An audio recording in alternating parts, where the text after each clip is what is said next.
I should have been the happiest woman alive. Instead, I stood frozen in the bridal suite, staring at a phone that wasn't mine, reading words that would unravel everything I'd believed in. Can't wait to see you tonight. Miss you already. Sarah. The message glowed on the screen like a neon sign in the dark. I blinked, hoping it would disappear. It didn't. My brain scrambled for innocent explanations. Cousin, a coworker, a misunderstanding. But deep down, I already knew. This was Marcus's phone. He'd left it on the dresser carelessly, to caught up in his role as the charming groom, to remember the evidence he was leaving behind. One buzz. That's all it took. One notification that lit up the screen at just the wrong moment. Or maybe the right one. Or my fingers moved before my mind caught up. Pre-Med unlocked it, same password he'd had for years. The one he swore he'd only shared with me. The irony wasn't lost on me. The thread opened. What I found wasn't a single mistake. It wasn't a drunken confession or a moment of weakness. It was months of deliberate, careful deception. Last night was perfect. I hate that I have to pretend with her.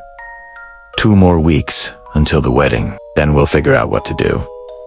She's completely clueless. Sometimes I feel bad, but then I see you and each message was a knife, slow and precise. I scrolled back further.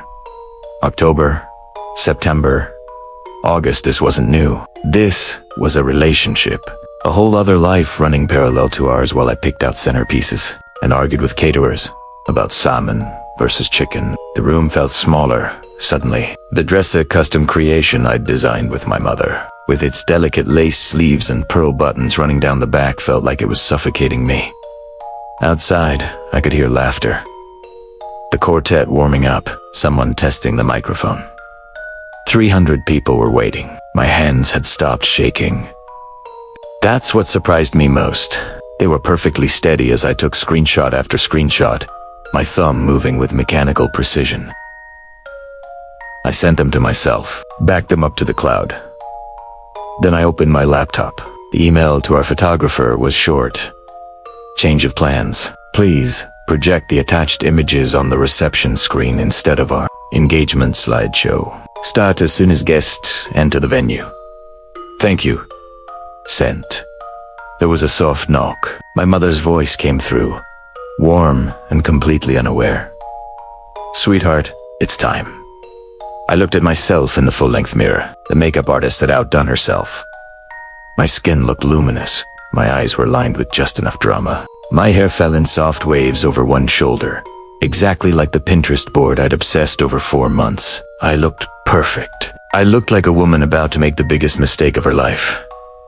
Coming, I called out, my voice steadier than I felt. I slipped his phone back onto the dresser, exactly where he'd left it. Let him find it later. Let him wonder when I'd seen it. Downstairs, my bridesmaids swarmed me with compliments. Emma, oh my God, you're glowing. Marcus is going to lose it when he sees you. This is really happening. I smiled, nodded.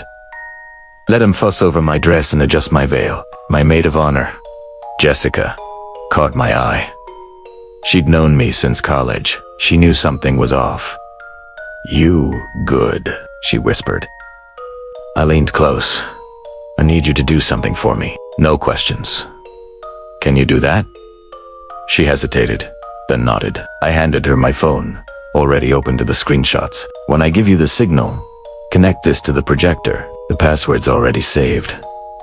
Her eyes widened as she scrolled. Emma, what? No questions, I repeated. Please. She looked like she wanted to argue, but something in my expression stopped her. She pocketed the phone. The wedding march began. My father appeared at my side, his eyes misty already. You ready, princess? I took his arm. More than you know. The doors opened.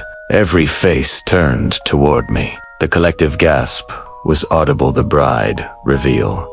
That magical moment everyone waits for. I could see relatives dabbing their eyes, friends holding up their phones. And there, at the end of the aisle, Marcus stood in his perfectly tailored tuxedo, his face a mixture of awe and nerves. They looked good. They always did. That's what made this so much worse. Each step down the aisle felt surreal. The flowers were perfect peonies and roses, just like I'd wanted. The fairy lights twinkled overhead. Everything was exactly as I'd dreamed it would be, except for the groom. I reached the altar. Marcus reached for my hands, but I stepped back slightly.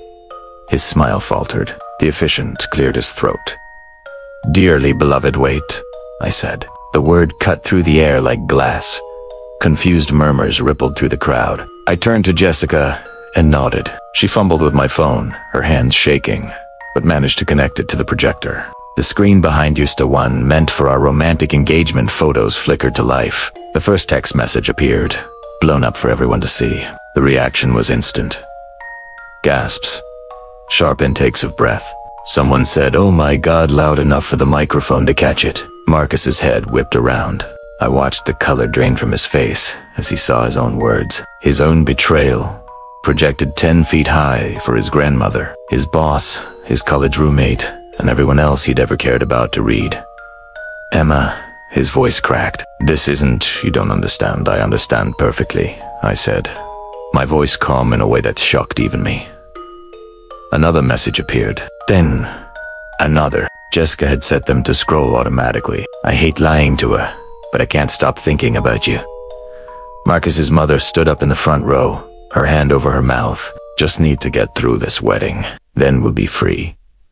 My father's grip on my arm tightened. I could feel his whole body trembling with rage. I slipped the engagement ring from my finger, the ring he'd proposed with on a beach in Santorini. The ring I'd stared at 1,000 times, imagining our future, and placed it gently on the altar. "You know what's funny?" I said, looking at him directly. "I actually practiced my vows this morning. Want to hear them?" He was pale, sweating. "Emma, please." "I was going to promise you honesty," I continued. "Loyalty. Forever." I paused. "Guess you beat me to the honesty part." I turned to face the crowd. 300 faces stared back at me, frozen in various states of shock and sympathy. "I want to thank everyone for coming," I said. My voice didn't shake. "Not Ebenons. I know you all traveled far, took time off work, bought gifts. The reception is still happening. I've paid for everything, and there's no reason it should go to waste. The bar is open. The food is incredible. Please, enjoy yourselves." I looked back at Marcus one final time. "As for you, Sarah's waiting. Don't keep her up too late. Ten primero wa, liked." Not ran. Didn't stumble. Didn't let a single tear fall.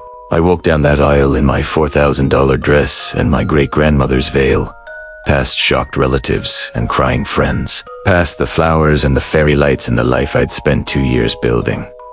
The parking lot was cool and quiet. My father caught up first, his face red with fury. "I'm going to kill him," he said. "I'm actually going to dat."